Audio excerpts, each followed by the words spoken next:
Hello, everybody. This is CB Bowman live. You already know that. So, what am I talking about? But I'm here today, and I think I'm here again next Tuesday because, but you have to follow me to find out because I'm a fast mover, right? Today, my hair is looking a little flat. My beautician abandoned me and moved to Florida. The nerve of him with his girlfriend. So it's taken me weeks to find a new person. And then, this. Well, we women know the story that getting fit into this. We talk. Uh, but here's the important thing. Today, I have on a guest who is a long term colleague. I'm so honored he decided to do our show and come and talk. So we'll find out the secrets to his success, which is massive. That's my secret for today. Massive success. Everybody in the coaching space knows this man. So, without further ado, I'm going to introduce you to one of my favorite people, Brian Underhill. Let me just repeat that. It's Dr. Brian Underhill. And Brian is the CEO for the famous CoachSource, which I think is probably the largest coaching cadre in the world, not just in the United States, in the world. So, what better advice are we going to get about the challenges that people in the C-suite face? I'm tongue-tied today. Than from Brian, who hires, who uses, and who I don't know assigns coaches. What's the best word to help solve these problems? So, without further ado, my friend Brian. Brian, welcome. Hi, CB. Thanks for having me. I know we've known each other forever. And even I knew you before you knew that I knew you because you would host conferences and I always knew your name and I would see your name around before we actually ever met. Because you've been really involved in this coaching field for decades, I'm sure at this point. Now, age me. Don't age me, Brian. Oh, yeah. Yeah. Well, it's a new field. This field of coaching hasn't been around that long, right? 10 years. 10 years at most. We first met in London, of all places, at our friend Marshall Goldsmith's, what did he call it? The 50 leading coaches from around the world. That's right. Yeah, he had 50 countries represented. Who could pull something off like that other than Marshall Goldsmith, right? That's right. And that was only in 19. So that's why I'm surprised we hadn't met until then, given that we hang out in the same circles or whatnot. But we finally met then and at that event late December. And it was one of the last things I went to, really. We had a few more months of normalness, I guess, into 20. And that's about it. Yeah. And you were one of the people, one of my professional family people who met my husband before I proposed to him. That's right. Yeah, he was there. Yes. And he was in the restaurant business. I remember us talking about the pros and cons of that at the time. Absolutely. Yeah. Unfortunately, just before, I'm like, time-wise, minutes before COVID hit, he got out of the business. And wow. It was pure luck. Yes, you could say that. You could say that. The restaurant business did not get along at all. So, yeah, I'm hoping that he goes contemporary and gets a food truck. I would love that. Yeah. So that's such a growing business right now throughout the United States. It really supports COVID because you're not claustrophobic in a restaurant, right? You're out, fresh air, good food, really living the life, right? Well, I'm here in Silicon Valley, and there's a couple of San Francisco-based food trucks that are so popular that they announce the morning of where they're going to be on Twitter. Because you don't know and you can't guess, but they'll announce it, and then there's a line waiting. as they start. I don't know if it's still like that in the post-COVID life, but it was just before. And I'd rely on my millennial daughters to tell me what were the hot trucks, to frequent, because they always knew. They always knew where to go. We have one called, I think it's called cod. And they only have one thing on the menu, one dish on the menu, which is deep battered fried cod and French fries. Perfect. What is it, dear? Oh, it's called Off the Hook. My husband is correcting me. Okay. He knows everything about food. That's a good example. It's called Off the Hook, and it's so good.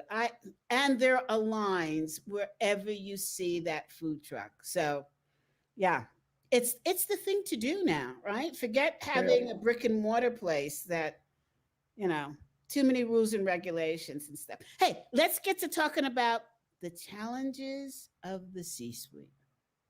So, Brian, well, first of all, how many coaches do you have in your cadre? Is it something like 2,000? No, not. We do have 1,100 executive coaches. So we're an executive coaching firm, and with 1,100, we should be the largest pure play coaching firm. In other words, all we do is executive coaching. We don't have ancillary businesses. 1,100 independent practitioner coaches that we bring for various projects. And they reside in about 51 countries, but certainly serve well over 100 in terms of countries they might go to once we start traveling again. So it's quite a network. It's taken me, I've been in the field about 25 years. And that's about when I started building this network of coaches, when I first started in the field, actually. What made you get into this area? It's a very funny story. So, you and many listening to this, of course, know Marshall Goldsmith's name. And so in 1996, I was in graduate school in Los Angeles, and we had to get an internship as part of our graduate school training. And the organizer said, hey, I have this internship in San Diego with this guy named Marshall Goldsmith. Now, in 1996, Marshall actually wasn't the level of fame he is today. So he had only just done one book.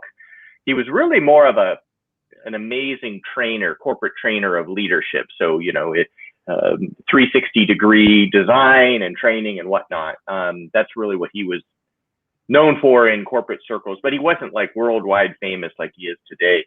So I hadn't heard of him or anything. I actually hadn't even heard of coaching. And so I headed down to San Diego from Los Angeles, an easy trip. And also I grew up in San Diego, and had the interview with him. And we hit it off, thankfully. And so I started my internship, and it was a small company. So immediately he just threw me into coaching. So I suddenly was coaching at 20 something, I don't know, 26. I was pretending to be an executive coach. And and Marshall, he would teach a 360 leadership course, and then a handful of us would show up, usually live or on the phone, and then we'd work with all the leaders one-to-one on their 360 feedback.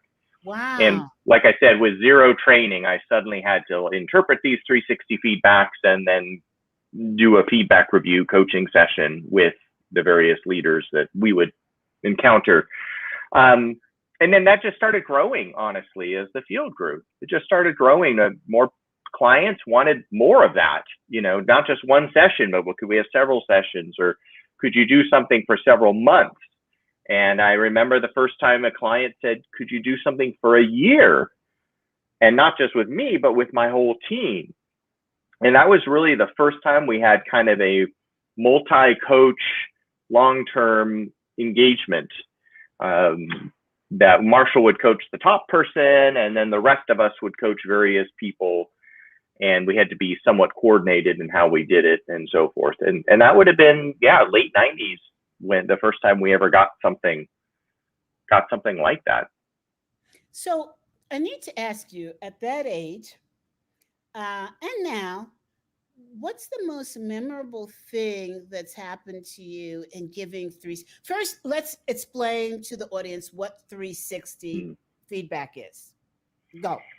Yeah, yeah, absolutely. So many companies, or there's tools that basically ask about this whole range of leadership behaviors, and it gets sent out. If you're a leader, it gets sent out to everyone around you, your boss, your key peers, everyone who works for you, maybe even some customers, vendors, whatnot.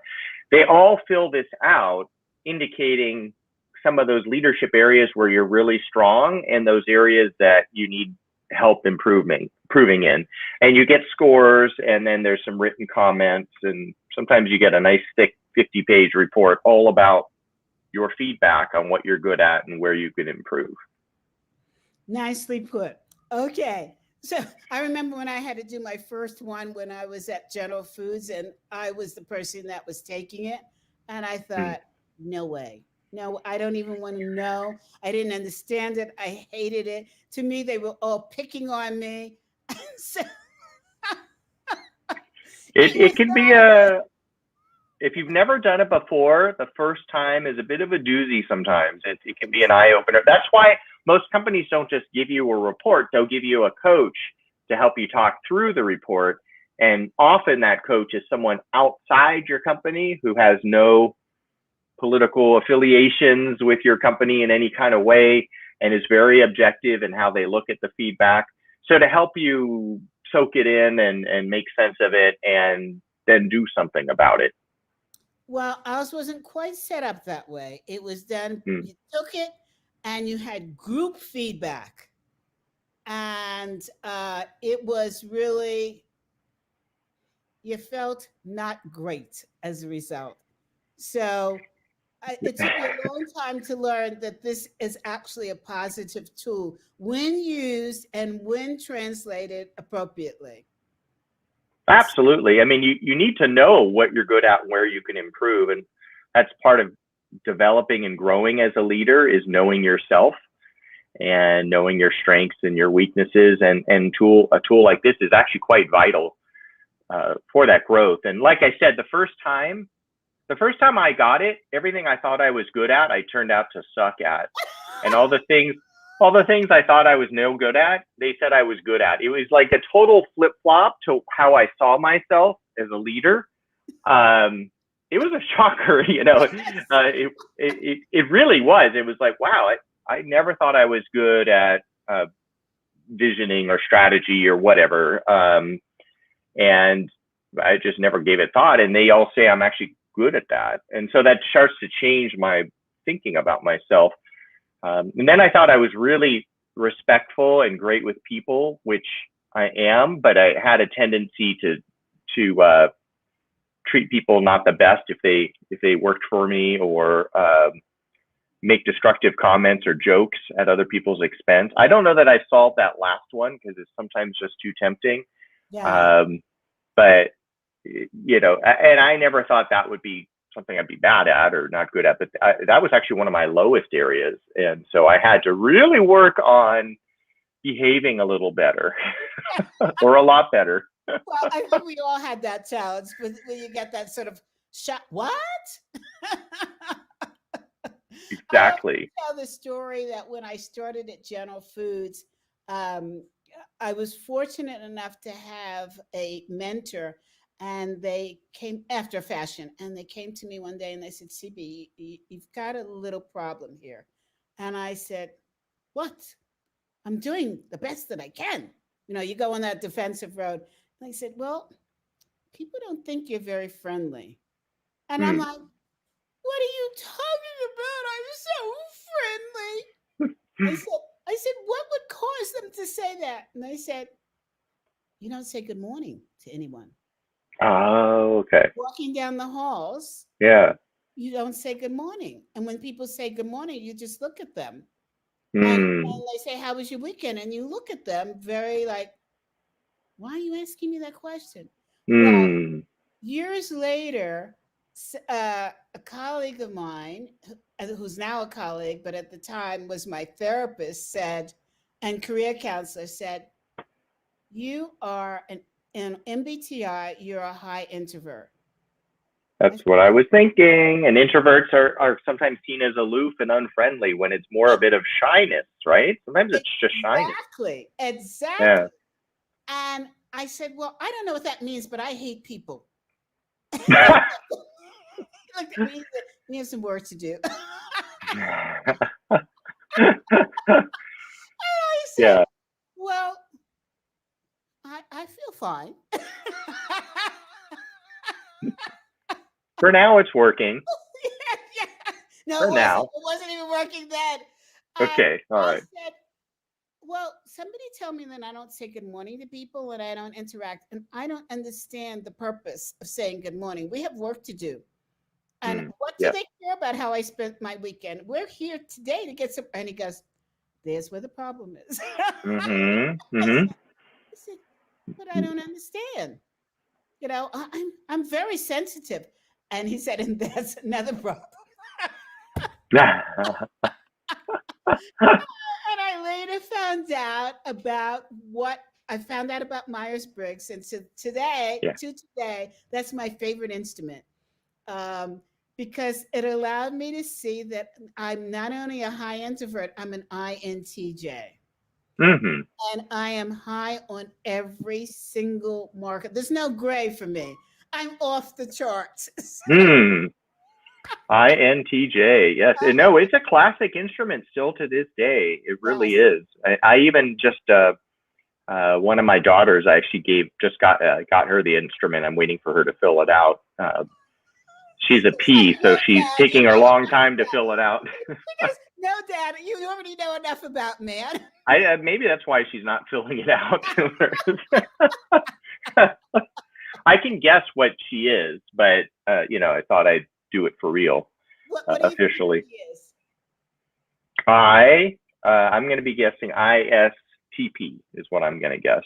Oh, complex. So we'll see if she actually fills this thing out. It's the P, the introversion, probably doesn't want me to know, that kind of thing. So, well, I think the first two call letters are always the easiest to identify in people.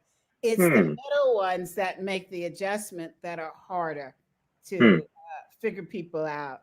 But now, okay, I want to go back to the 360. I want to know, what was the most challenging 360 that you had to give, and how did you handle it?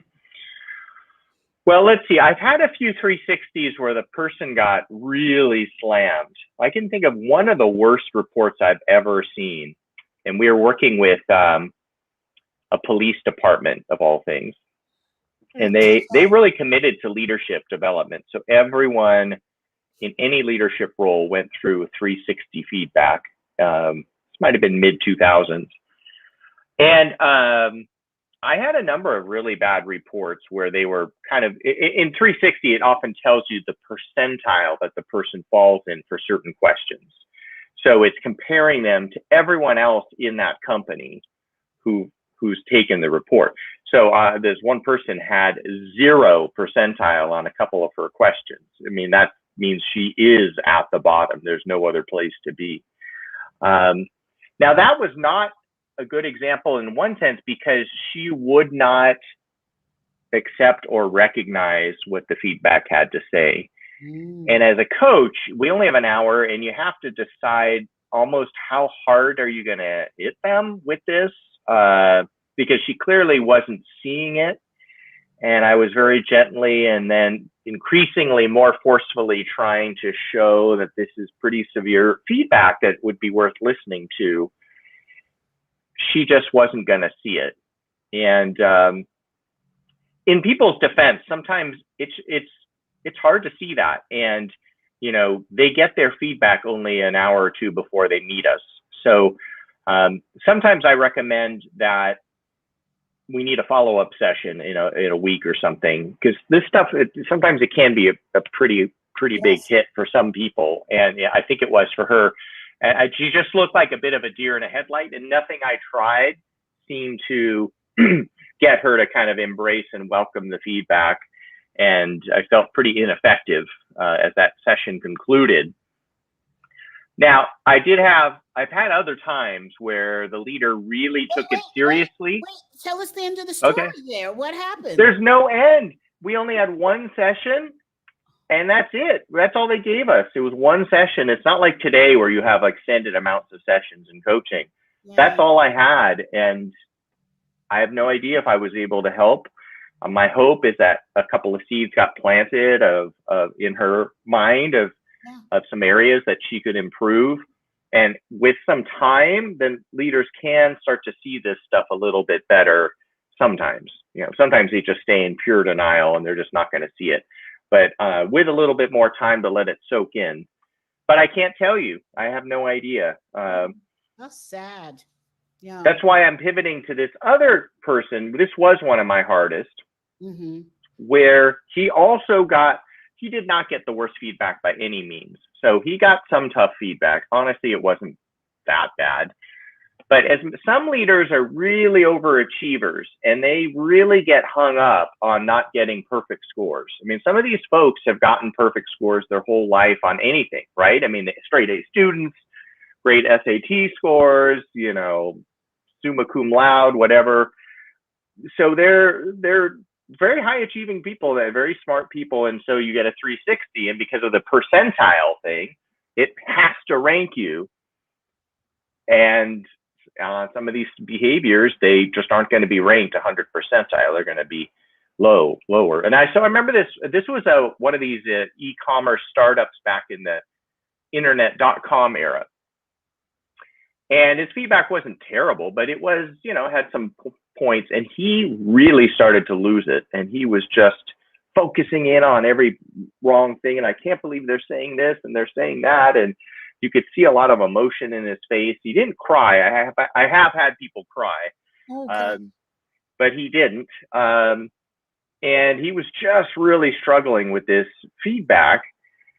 And as a coach, what we then need to do is kind of turn them to, well, what are you going to do about it? Okay, your feedback is what it is. These are their perceptions. They might be right. Maybe there's misunderstandings, but what are you going to do about it? Yes. And as soon as I turned him more to focus on that, there's something you can do about this. What do you want to do? It was amazing to watch his countenance change and everything to the point of empowerment. So he got out of wallowing in his misery, and he realized that no matter what my feedback says, I still have a responsibility to do something about it. And once we got him thinking like that, we could focus on an area of development that would make a lot of sense, start action planning.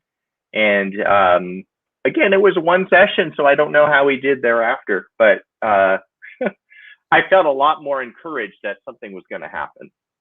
I wish we as a profession would make it illegal to give instruments that can really affect a person's life on the fly.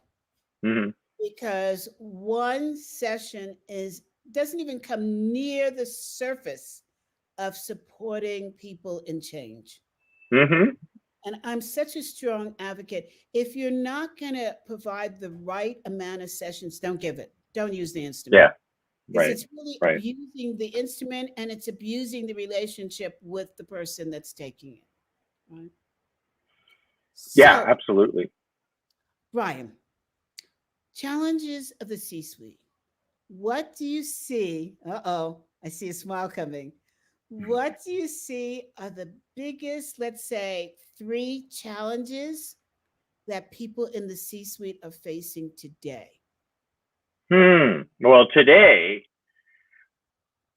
we're in unprecedented times, as we know. It's really crazy times. So as a C-suite leader, I'm sure most C-suite leaders are really trying to figure things out quickly.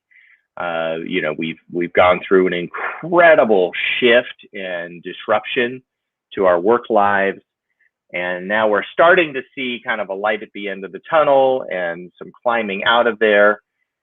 depending on what industry you're in. I mean, some industries are just decimated. Others actually did way better than expected.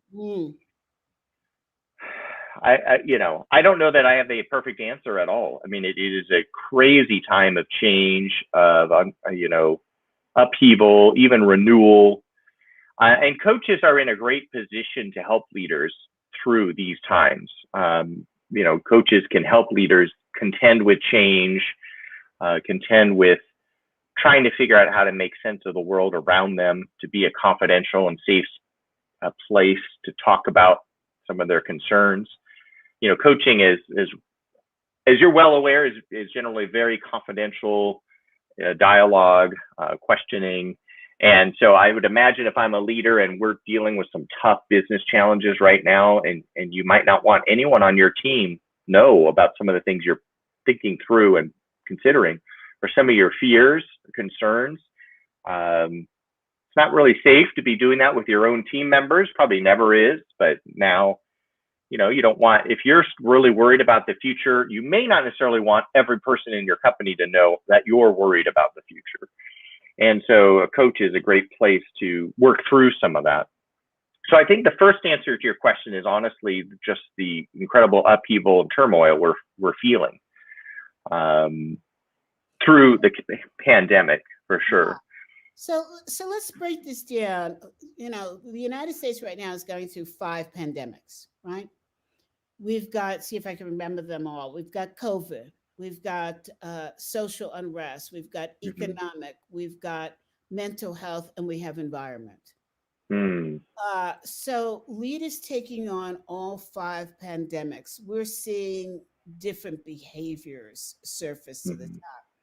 But I'd say that one of the behaviors we see surfacing to the top that people are having people in the C-suite, as well as people in general, but mostly in the C-suite, are having a real tough time in figuring out what's the best way to connect and support employees. Because I think during these times, they've realized, you can't treat employees like, a piece of paper that you move from one point of your desk to another point of your desk. You can't treat them like, maybe you should treat them like water, because if you try to hold on to water, it slips right through your fingers. You have to have some kind of support underneath to hold that water together. And I think it's scaring leaders at the top, because some of it conflicts with laws that we have, some of it doesn't, and their behavior is one of being quite insecure right now. What thoughts can you offer to help them through this? Some are even being called, it's being called feminizing of leadership, because we're asking leaders to display behavior that is contra to what they've been trained to do. What's your thinking there? Well, I know that as the pandemic unfolded, so my company we have about 30 employees and 1,100 coaches. And as it unfolded, I remember, and maybe a month or two in, I wasn't personally gripped with fear. And I wasn't personally extraordinarily worried about the future of my company. But what I started to figure out is that people in our company were, and they needed to hear from me. And we're an all virtual company. We always have been. And they needed to hear and see me. And so we sort of got these informal kind of water cooler kind of Zoom things going, and we had fun with it, like, bring your favorite Zoom background, or we did one in the late afternoon and show us your beverage of choice, or we started to, we sent everyone some Starbucks holiday coffee right at holiday time, and just to hang out, just to chat. I could give them a few announcements of what we're seeing at the top. but honestly, to reassure people that, it's going to be okay. And, the company is doing just fine. It's sort of like you always want to know on the plane that the pilot's not worried, even if you're Yes. even if you're a bit of a nervous flyer or whatever, right? If the pilot starts to talk and he sounds confident and comfortable, then you'll calm down a bit, because the pilot sees the view and he seems to know what's happening, he or she, and then so you feel better about that. But the very few times, if you see the flight attendants that look a bit scared or something, they're probably scared because they ran out of Diet Coke. But if you're a fearful flyer, you're thinking, oh, they seem scared and concerned. They're calling each other. That gets you worried. So you need to see your leaders, and you need to feel comfortable. And that doesn't mean that your leaders have all the answers. I didn't, and I still don't really have all the answers of what life is supposed to look like right now and in the other side of these 5 pandemics, as it were. I don't, but I can be honest about that, but also promise folks that we're on top of it. We're watching it. We've got the various metrics we pay attention to in front of us. We're meeting regularly, evaluating things. And I'm personally, not worried that we're suddenly going to not have a company tomorrow or anything even close to that. And so my people needed to know that, and needed to hear that, and needed to hear that on a fairly regular basis, I think, just to keep their minds a little more at ease so they could focus on doing what they do. Yeah, I think, and I know that you did the thing that we as coaches advise leaders to do. So you actually walked the talk. The fact that you were in communication, you thought of fun ways to communicate. You didn't let worry settle in the minds of the employees. So Mm-hmm. it's so refreshing to do that. And I don't know if you just intuitively knew the right thing to do because you are a coach, you're in the service area, or whether you read it someplace. But how did you help your clients through this? Did you say this is what we're doing? Did you say this is what the statistics are showing?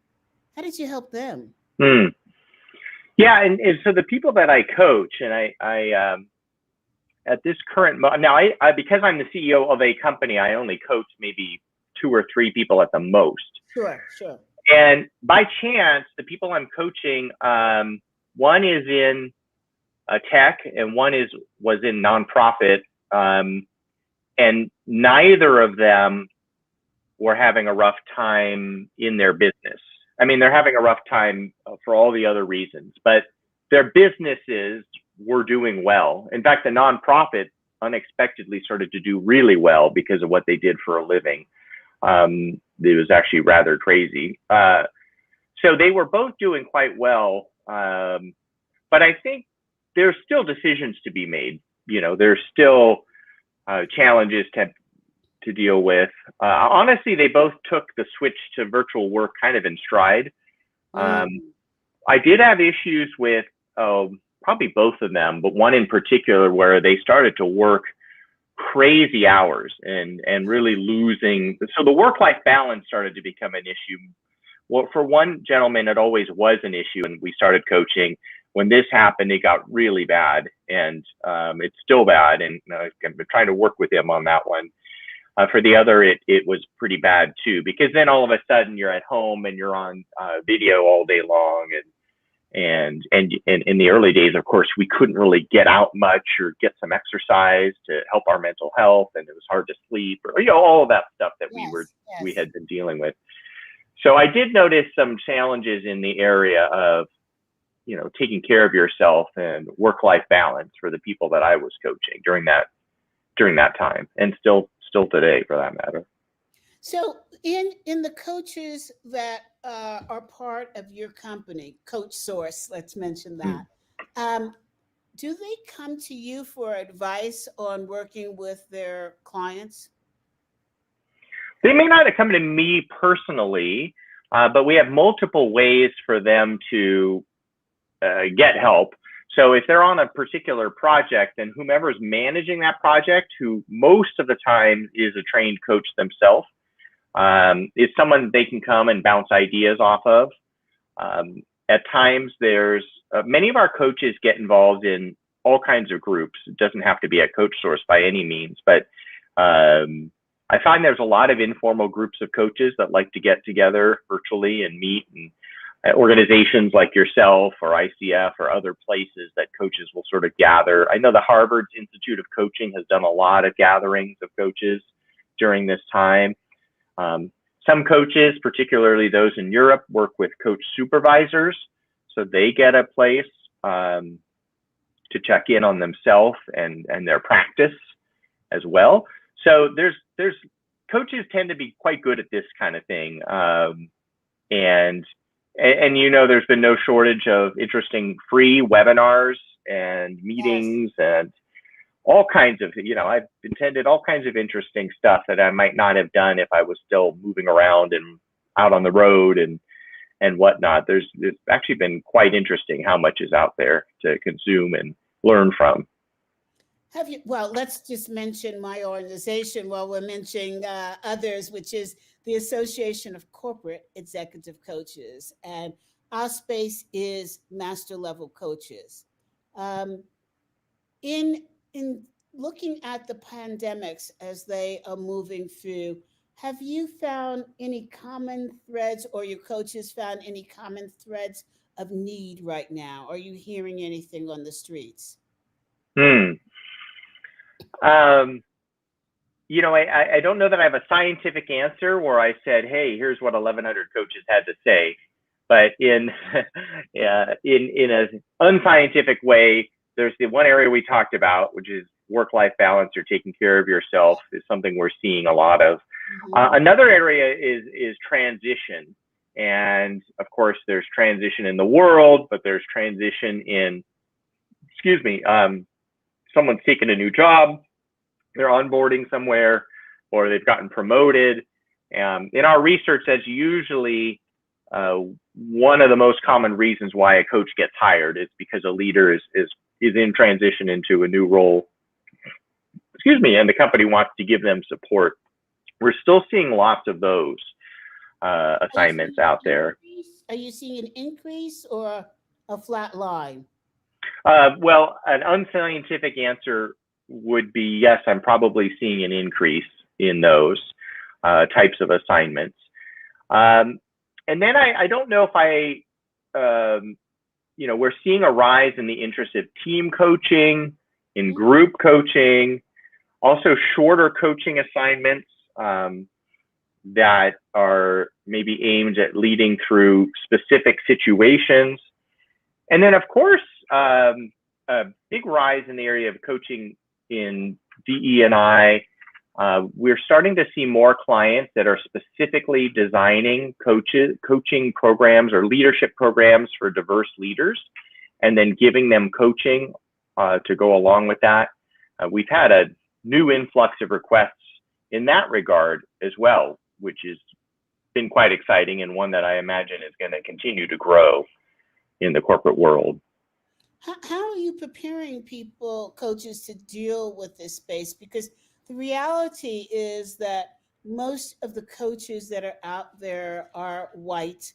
And because, we just know that the way that things have unfolded in the United States, most of the coaches are not people of color.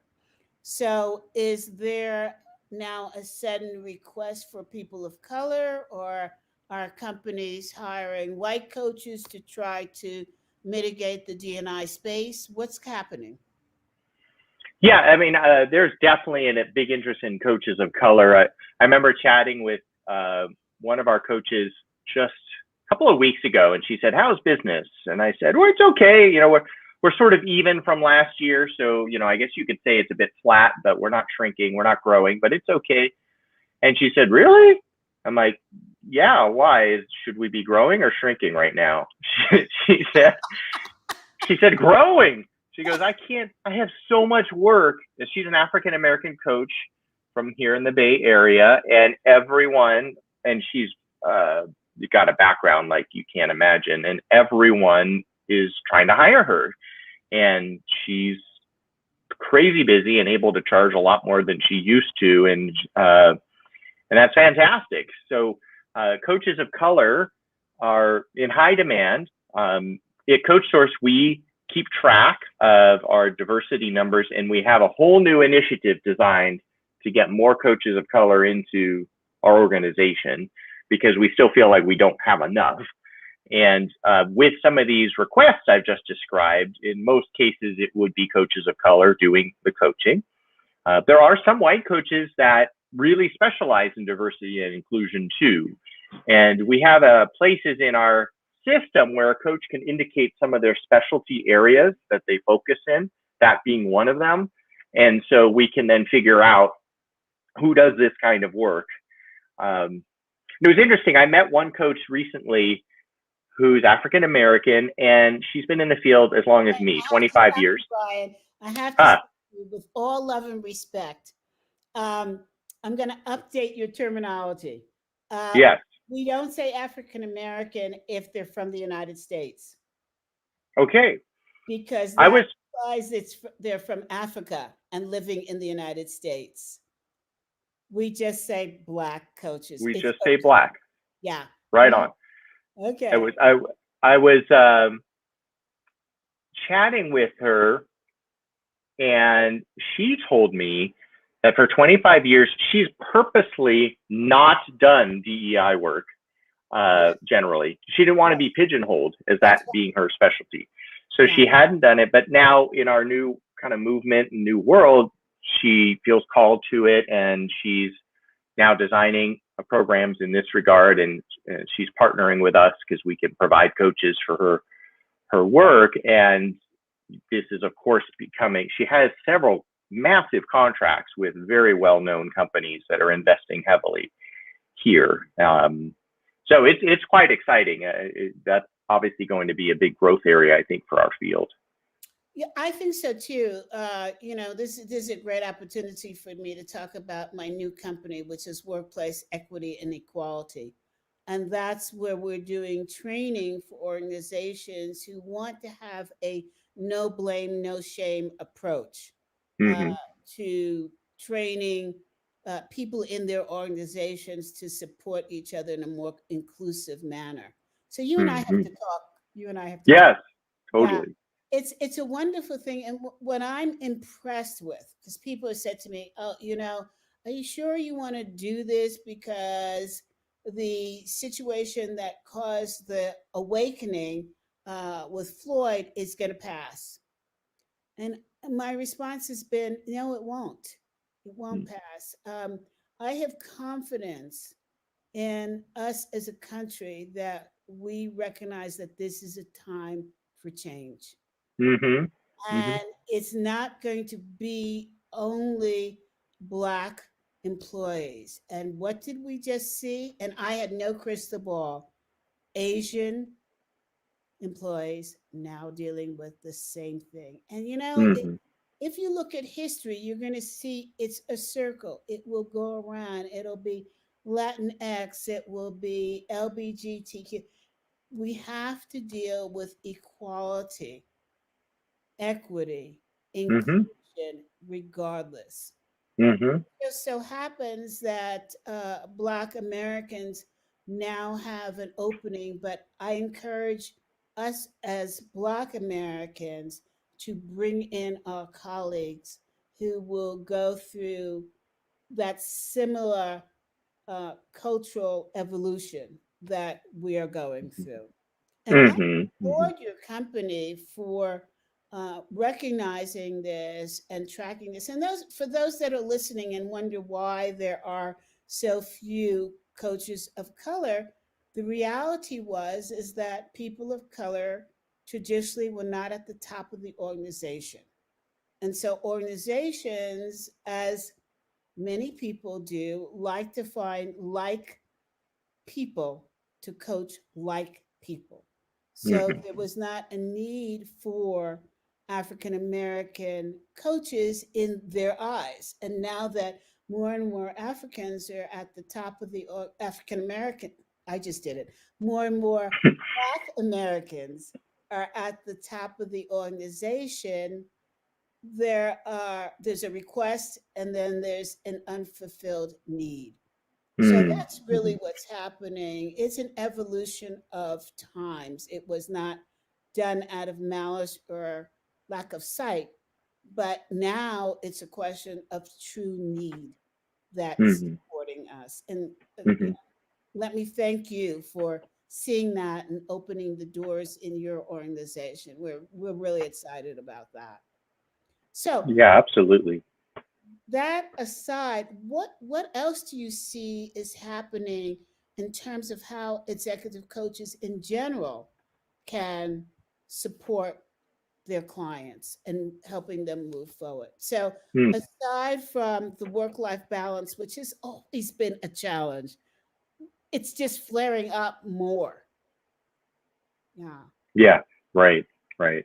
Um, People in transition, why are you seeing that happening? I have my own theory. Why is there an increase in this?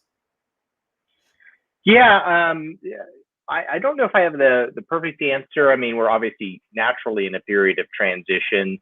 You would to have more transition coaching requests, you would need businesses that are expanding, so they need someone to take over a new expansion. You would need, or maybe a churn of the workforce, uh, people leaving jobs, and I don't know statistically if that's happening more than usual or not. I suspect on one level it could be, people are reevaluating their lives. I like to call this period kind of the great big reset button. And I think we all see it. Maybe we're doing it ourselves, or we know someone who is, who's really taking a new look at their life and what do they really want. And so maybe that's causing a churn in the leadership ranks, or some people uh, don't want to do this anymore, or do want to do something like this more, whatever it might be. So that could be part of it. So I don't know if I have again scientific answers as to why we're getting these types of requests, but it is, I remember 10, 20, 30 years ago, you would read, oh, change is always happening and the only constant is change, and VUCA world and all of this stuff. None of that compares to this, right? Yeah. I mean, that was the warm up. That was the appetizer compared to what we see now. I mean, within a day, the whole world shut down, Hmm. practically, a little over a year plus ago. And now that's real change. That's real VUCA. Yeah, yeah. I think VUCA has become a real scary word. Here's what I'm seeing. I'm seeing it's a very interesting dynamic, which really ties into a lot to that work-life balance. It's also, uh, I need to look at my values Yes, yes. because as a result of the five pandemics, there is an awareness of how we're spending our time. And Hmm. we're moving now from this robotic stage as a workforce that, you get up in the morning, you take your shower, you eat your breakfast, you go to work, you come home, you eat your dinner, you try to relax, it's the same routine that we tended to do without question. It was about earning enough income to be happy when you retire and taking care of your family. Now we're seeing, as Simon Simic likes to say, what's the why? Hmm. Why am I with this company? Hmm. We're catching up to the Gen Xers who have always said, what's in it for me? So our version is, what's the why? Hmm. Hmm. Yeah. um, and the why has become much more passion driven than what we've seen before. And I believe, Brian, it's because for the first time as a society, we faced death head on. Hmm. Not through Hmm. COVID, but my husband and I both had COVID. Hmm. And that was one scary, scary disease Hmm. that we caught. You really face mortality in a way that what? I didn't plan for this. And it's not like being in an accident and you're gone. Hmm. It's you're still cognizant of something that's out of my control. Hmm. And how am I spending my life as a Hmm. result of this? And more, am I working for a company that really represents who I am?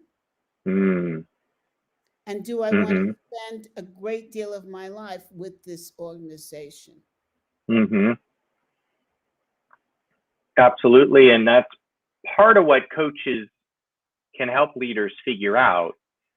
Now, granted, the company has usually hired the coach for a different purpose, which Hmm. is maybe to help the leader grow in a certain area of their leadership capabilities.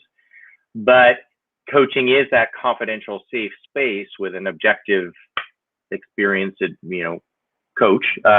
And it's a place where a leader could explore that. And I haven't done it since the pandemic started, just because the two leaders I'm coaching, I'm not sure we're having those existential thoughts, but coaches I know absolutely have, and I can see how that would occur, where a leader starts to wonder, um, what am I doing here, and do I want to work for this type of company, or in this career, or in this profession, or is this the time to start my business I'd always wanted to, or spend more time with certain key family and friends or whatnot. I mean, this is, like I say, the great big reset button to get us to rethink our priorities and what we value most in life.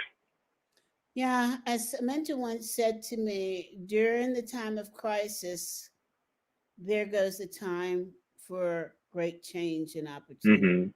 Right. Right.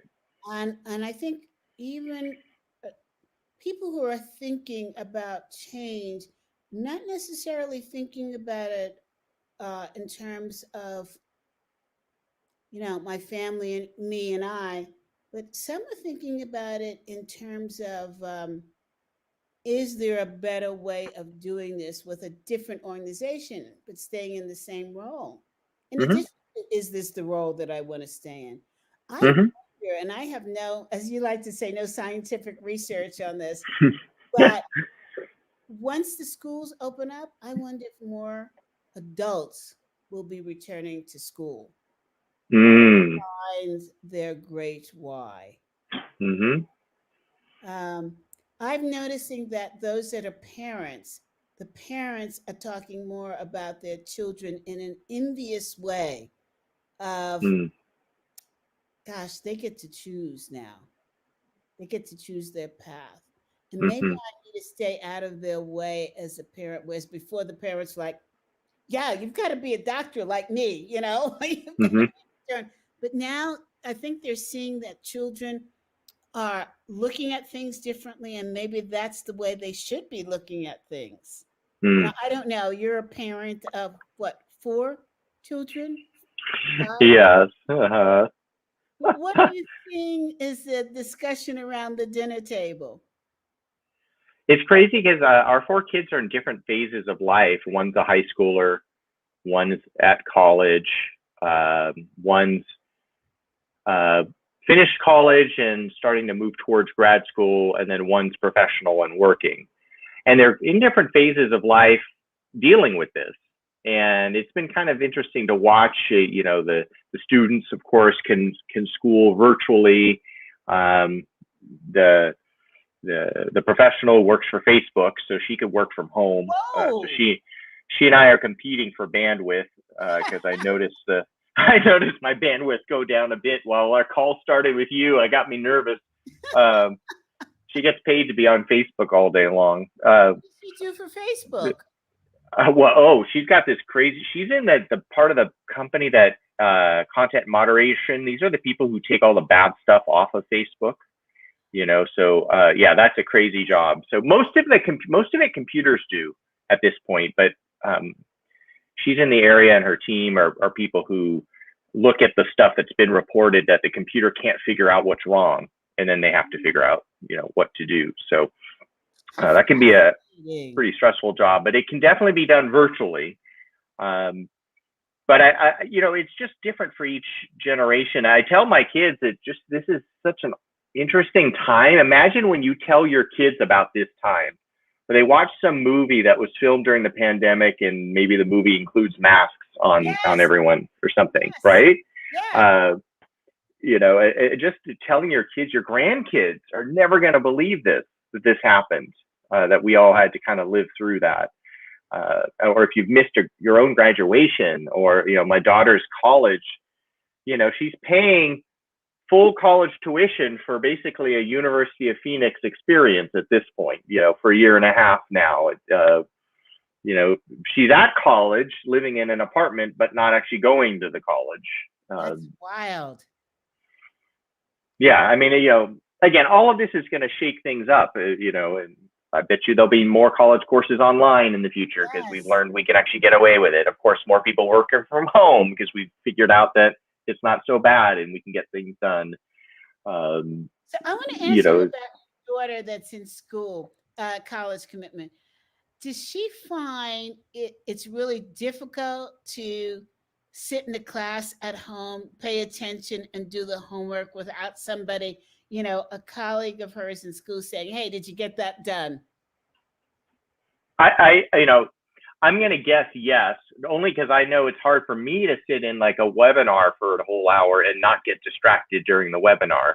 And if I had gone to the live conference that it used to be, I would be a lot more present and attentive and probably not distracted.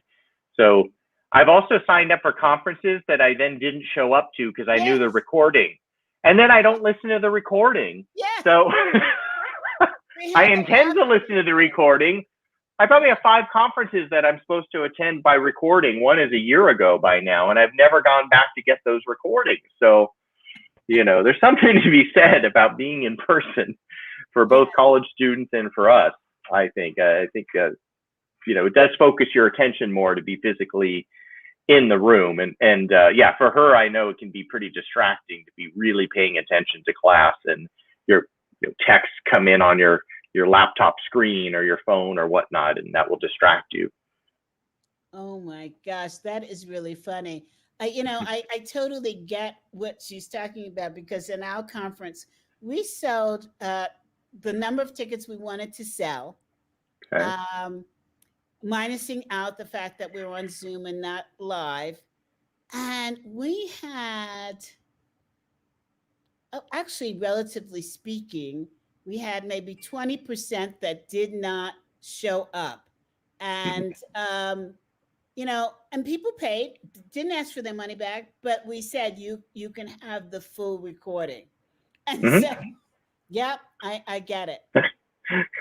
Oh my gosh. Hey, Brian, this has been tremendous. We're almost at the top of the hour. Any secrets, any information you want to share with us that our listeners should know about? We love secrets. Secrets? Well, what department are we talking about?